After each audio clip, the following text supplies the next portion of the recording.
The next morning, nursing hangovers even kebabs couldn't cure, fans began the long journey home. So I'm walking towards my gate, police stops me, and I see Gerrard and all Liverpool walking by with the cup, and I'm held there, and everybody clapping, and my jaw dropping, looking at these guys. That's my cup. You should not take it away from me. Welcome back to Sky Sports News and Liverpool City Centre, because Liverpool are the European champions for the 5th time.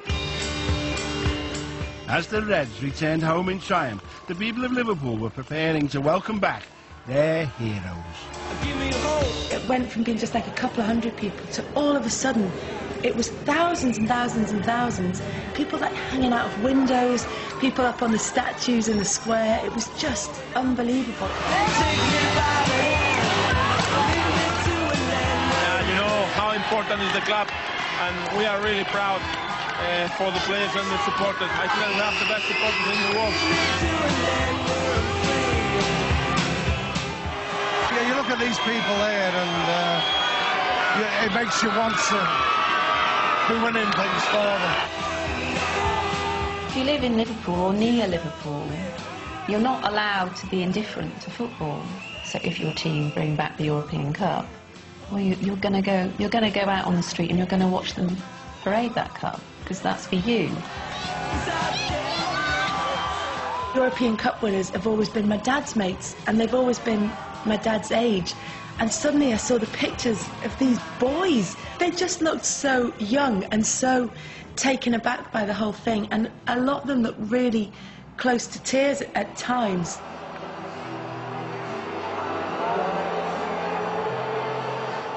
And they started playing You'll Never Walk Alone, and then everybody was just drowning out the sound system, and it was really, really, really emotional. Like, I was really choked.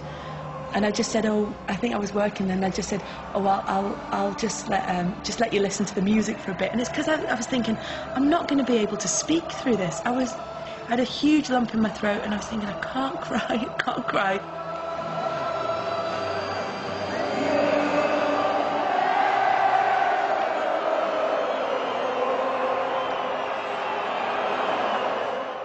We want to get up there and tell them exactly how proud they made us, and it's you've got it wearing your heart on your sleeve. It's being looked down on, but it's I think it's a great emotion, a great togetherness, a great community spirit, and it was like we're just getting out there and thanking them for making us happy.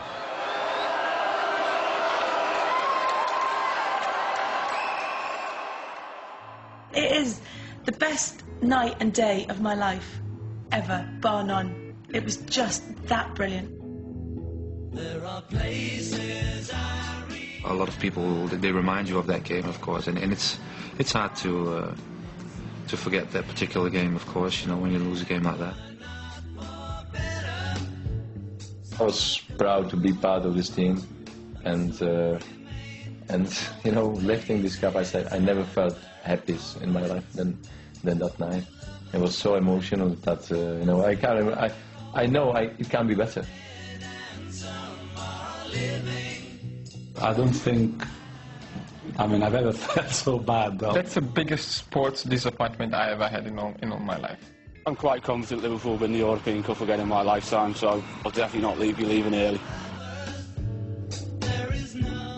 A couple of weeks after the final, my wife met one guy in hospital, and he said, "Are you Jerzy Dudek's wife?" She said, "Yes, I am." I said, "Tell him that after the penalties I was taken to the hospital because of my heart problem." But he said, "Tell him, do not worry about this, I'm a very happy guy," you know. And I was just... It's one of the greatest nights of my life. In sheer emotion, pleasure, sharing, atmosphere, drama, everything.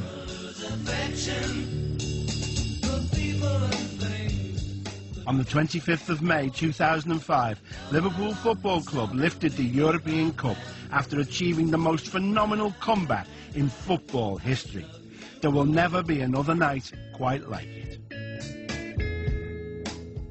I've got, you know, 2 kids, and that's obviously more important than football, but I mean, it's the closest second you can ever get is obviously winning the European Cup.